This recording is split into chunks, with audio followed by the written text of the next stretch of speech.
Fala, galera, bem-vindos ao Papo Com. Hoje nós vamos ter dois convidados, Thaís e Luiz, e nós vamos estar falando sobre a cultura da convergência. Vamos estar comentando 2 capítulos do livro, A Cultura da Convergência, de Henry Jenkins. O primeiro capítulo que a gente vai estar comentando é o Photoshop pela Democracia, e em seguida vamos estar comentando reflexões sobre a política na era do YouTube. Vamos começar. Oi, Thaís. Oi, Luiz. Oi. Oi, Amanda. Então, agora o Luiz vai começar a fazer uns comentários sobre qual foi a posição dele em relação à leitura do livro. Então, Amanda, esse capítulo ele começa já mostrando pra gente, falando sobre o True Majority Action, que foi um movimento pela verdadeira maioria e que foi fundado pelo Ben Cohen, que curiosamente também é o dono da Ben Jerry's, onde o objetivo dele era aumentar a participação dos eleitores durante a eleição de 2004, para arregimentar apoio para uma nova proposta de projeto, né? E também, e depois disso, Garrett Leporto, o consultor criativo sênior da True Majority, disse que a essência do marketing viral é levar a ideia certa nas mãos certas e na hora certa. Isso é realmente muito interessante, né? Porque, assim, não adianta você ter uma boa ideia, você ter uma ótima sacada se ela não for bem aproveitada. E ele também afirma que ele também disse que eles fizeram um vídeo e que esse vídeo gerou uma reação maior do que a média, porque expressava o desejo difundido de muitas pessoas pela situação, que ele foi baseado no filme O Aprendiz, que fornecia uma metáfora perfeita para simplificar a decisão do povo, que era tirar o Bush do poder, que foi por volta das eleições de 2004. Thaís, quer fazer algum comentário? Então, fizeram essa paródia, né, que era o Trump demitindo o Bush do cargo, chamando ele de incompetente.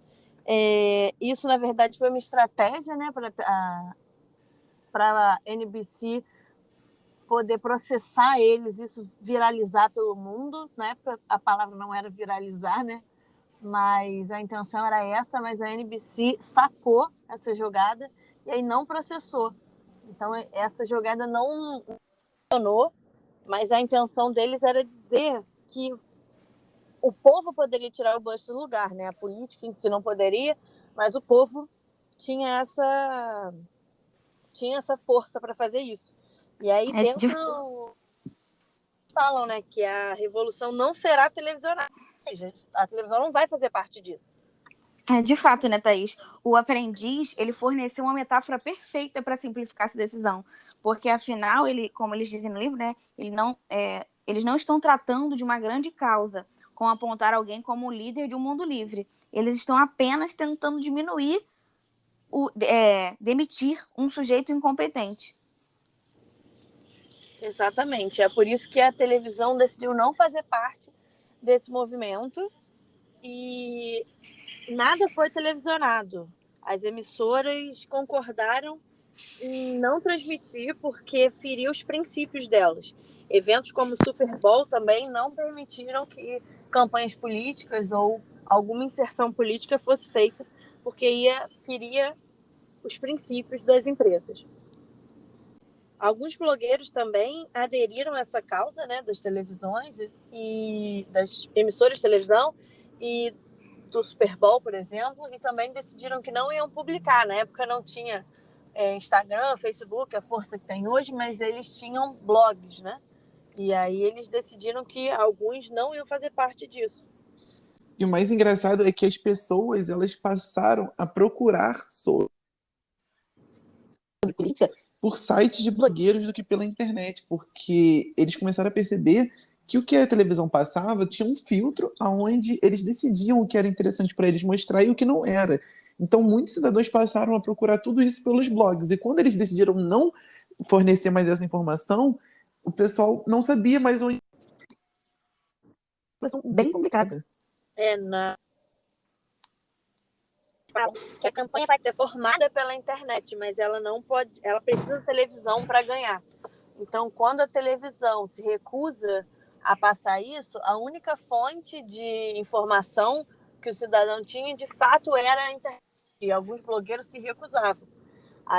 O que era permitido passar na televisão, ainda assim, filtro, e cada candidato fazia o que eles chamavam de spin. Era um produto, né, que só passava o que era interessante para o candidato. O problema é que o spin de cada um cancelava do outro, né? Eu só passo o que é conveniente para mim, você só passa o que é conveniente para você, e assim um ataca o outro indiretamente. E como você disse, o spin um do outro ia se anulando, porque ninguém mostrava de fato o que ia acontecer. Exatamente. Esse do spin virou tema de várias séries, como West Wing e Spin City, que são, na verdade, é bem mais velho do que a campanha em si, mas como já vinha sendo feito há muito tempo, isso já era motivo de série. As séries são de 99 e 96. Exatamente, Thaís. E isso representa o surgimento de uma nova expertise, né? Que as pessoas apenas tinham segurança de falar sobre coisas mais comuns, como obras de arte, etc. E depois disso, as pessoas passaram a falar mais sobre assuntos relacionados à política, se envolveram na cultura popular.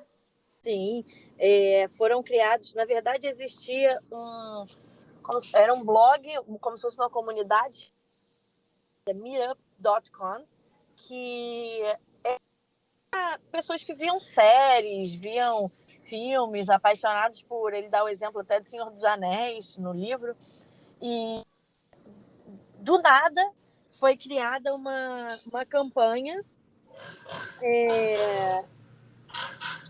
que se chamava... Na verdade, era um negócio do Arquivo X, que era uma série.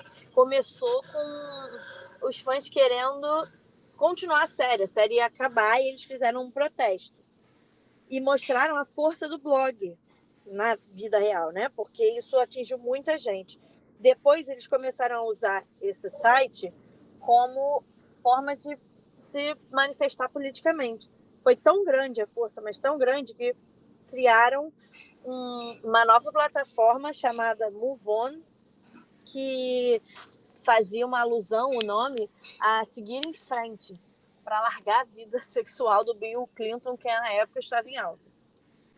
De fato, né, a gente pode ver que a campanha de 2004 foi um período de inovação e experimentação do uso de várias novas tecnologias e também do desenvolvimento de estratégias, né, baseadas na cultura popular.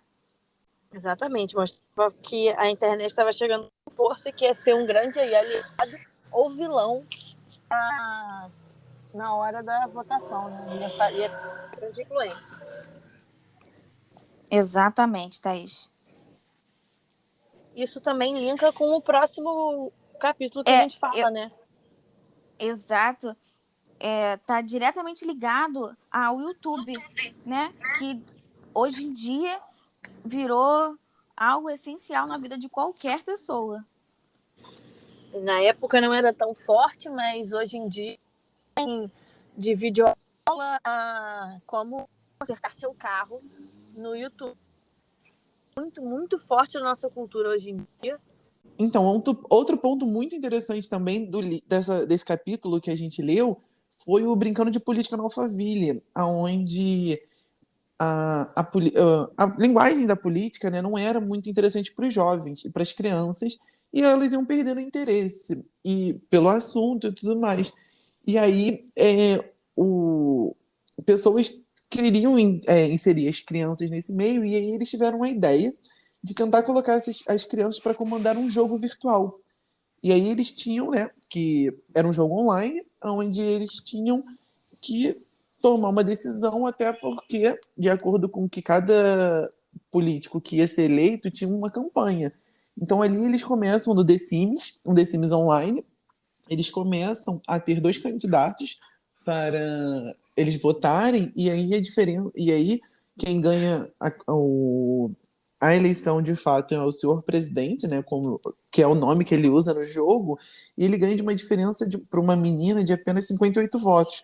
Mas o que todo mundo não sabia era que ele tinha um sócio oculto e que era o chefão do crime da cidade. E o mais engraçado é que Quando a menina ela faz a campanha dela, qual é o interesse da campanha dela? É criar cabines de informação nas entradas da cidade para que as pessoas saibam que tem, não ladrões, mas que tem tipo salafrários que tentam ganhar dinheiro em cima disso, em cima das pessoas novas. E a campanha dele era contra isso. Ele acaba ganhando, mas depois eles descobrem isso. E o mais curioso é que o próprio criador do jogo, na verdade, o próprio criador não, o próprio diretor do jogo, Peter Ludlum, é o administrador do jogo, na verdade, ele levanta a seguinte questão: que tipo de lição a gente quer passar para os jovens se dentro de um jogo as pessoas já estão fazendo isso, já estão se associando ao mundo do crime para conseguir ganhar uma eleição? Então eu achei isso muito interessante. É, E aí, realmente. e aí depois desse acontecimento, as pessoas começaram a ter mais engajamento pela política, porém não se tornando uma coisa muito constante, porque o linguajar e a temática não muda e acaba que os jovens eles ficam numa permanência fraca, porque eles não têm muito interesse por isso, por não ser uma coisa mais dinâmica, onde chama a atenção deles. Então, e falando do Photoshop também, no capítulo é muito interessante que eles mostram fotos sendo manipuladas por Photoshop, onde mostra na campanha vários ex-militares e ex-ditadores juntos na figura 6.3, a imagem do Photoshop satirizando a campanha presidencial. E assim, isso fica extremamente muito complicado, né? Porque hoje em dia, como você pode manipular tudo, no que você vai acreditar? No que é realmente confiável acreditar? Exatamente. Tem uma foto também da Janet Jackson, né? Que no Super Bowl, dela dá um problema e acaba aparecendo o seio dela. E fizeram uma montagem com o Howard Dean, que na verdade é uma foto dele segurando um gato. Fizeram uma montagem como se ele estivesse apertando o peito dela. Então mostra como a sociedade já era manipulada, já poderia ser, né? Com esse tipo de influência. Realmente, Thaís, essa foi um ótimo destaque do capítulo. Demonstra bem como a tecnologia está interferindo na comunicação. E agora a gente pode começar, acho que o capítulo do Photoshop, YouTube, do YouTube. é muito ligado com isso que a gente está falando, né?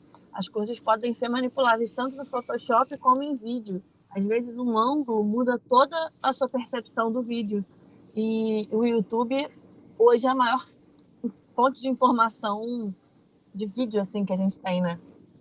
Então, Thaís, e falando sobre o YouTube, foi muito legal porque o que aconteceu? Nas eleições, a CNN se juntou ao YouTube para que as pessoas, em casa mesmo, com uma câmera, fizessem um vídeo mostrando o seu interesse pelas eleições.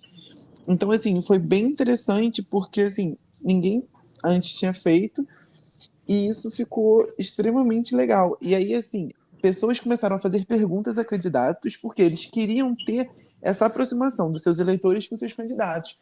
E aí as pessoas começaram a fazer diversas perguntas, até uma pessoa perguntando sobre um boneco de neve, que na hora parecia ser apenas uma graça, mas se você levar a pensar, ele estava fazendo uma alusão ao quê? Ao aquecimento global, aonde ele fazia a pergunta que ele é um boneco de neve e que o filho dele é uma criança, como é que vai ser o futuro para ele se a gente não mudar as nossas atitudes em relação ao aquecimento global? Como um boneco de neve conseguiria permanecer com um aquecimento global tão grande, né? Porque ele é feito de gelo. Então, assim, o que era para ser uma brincadeira, de fato, foi um questionamento plausível, porque era um assunto pertinente para a época. Exatamente, Luiz. Mas falando agora em relação à comunicação, Thaís, o que você acha sobre os comentários que foram feitos dizendo que numa campanha presidencial um candidato não deveria estar respondendo as perguntas de um boneco de neve? Mano, eu acho que se fosse só um boneco de neve, seria um desperdício de tempo para uma causa tão importante como a eleição de um presidente de um país tão importante para o mundo.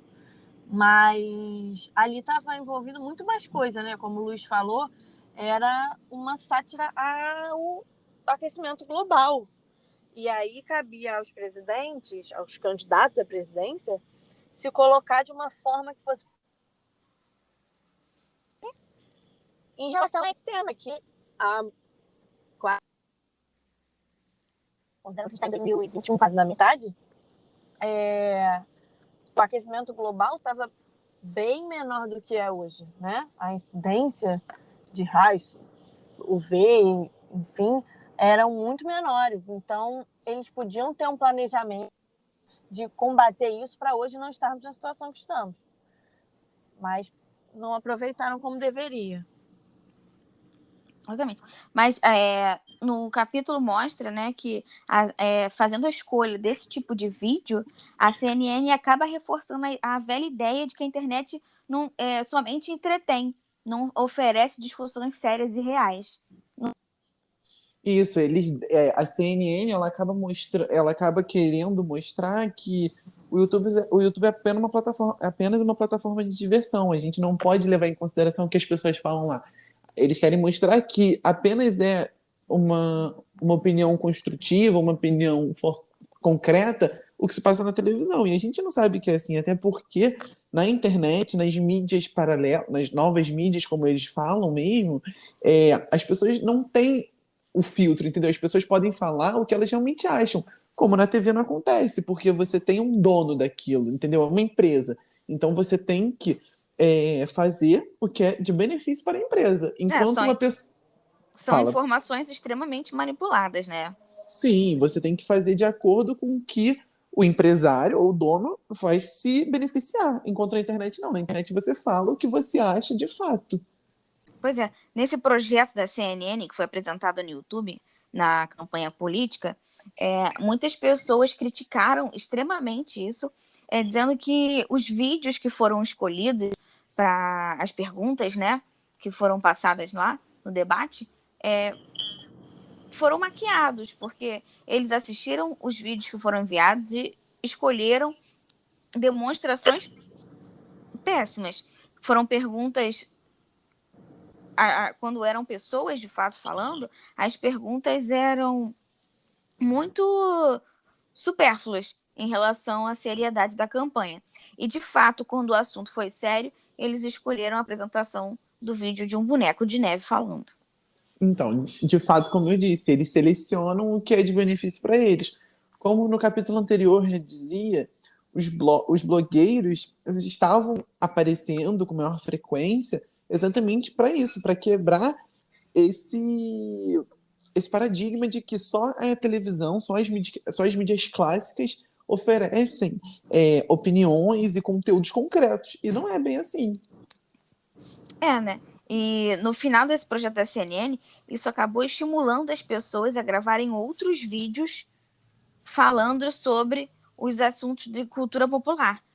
As pessoas ficaram revoltadas e pessoas que nunca decidiram gravar, pessoas que não eram conectadas à tecnologia e como funcionava, para que elas pudessem expor a opinião delas ao que estava acontecendo no país, né? E isso sim é uma cultura.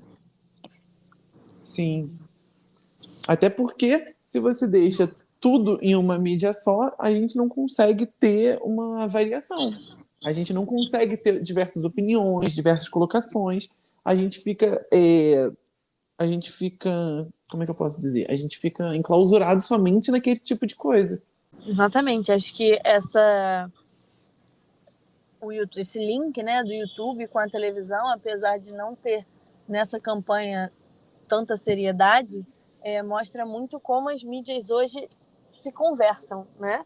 Você tem uma opinião vendo a televisão, você muda a sua opinião lendo blog, você pensa de novo sobre tal assunto vendo um vídeo no YouTube, e aí, nos dias de hoje, né? Você entra no Instagram, tem uma outra... Então, acho que formar uma opinião hoje em dia, com a quantidade de informação que a gente tem e que vem aumentando, né? Vem sendo criado há muitos anos, você tem todas as informações para enxergar o panorama ideal para escolher o candidato ideal. Eu acho que nesse contexto, né? No contexto do livro. Mas isso vale para todos os meios da sua vida hoje em dia, né? É realmente uma convergência de mídias.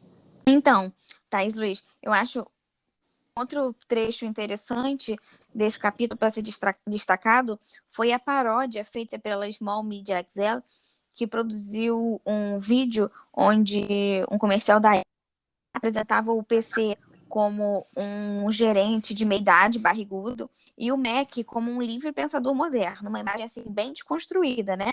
E isso serviu de exemplo para que fazendo uma comparação entre os candidatos da presidência. Eles fizeram essa comparação, querendo comparar o PC a um candidato e o Mac a outro. Querendo dizer, na realidade, os democratas eram melhores com pessoas e os republicanos eram melhores com negócios de grandes empresas. Querendo fazer essa alusão aí aos candidatos à presidência. E aí a gente volta aqui ao ponto que a gente já tinha debatido, falando sobre as empresas falando sobre as empresas e os candidatos, onde eles só mostram o que é de interessante para eles. Então, por que eles fazem essa alusão? Porque eles querem mostrar que o Mac é melhor para quê? Para que a gente possa trabalhar. E o outro não. Muito obrigada, Luiz e Thaís. Adorei os comentários. Muito obrigada pela participação, tá? A gente está aqui encerrando o nosso podcast de hoje. Luiz ou Thaís, alguma coisa? Tá? Não, acabou mesmo. Tô triste que acabou. Depois tem mais. Nada, Amanda. Eu que agradeço pelo convite, pela participação. Foi bem legal estar aqui com vocês hoje. E até a próxima. Então é isso. Estamos encerrando o podcast do Papo Com de hoje.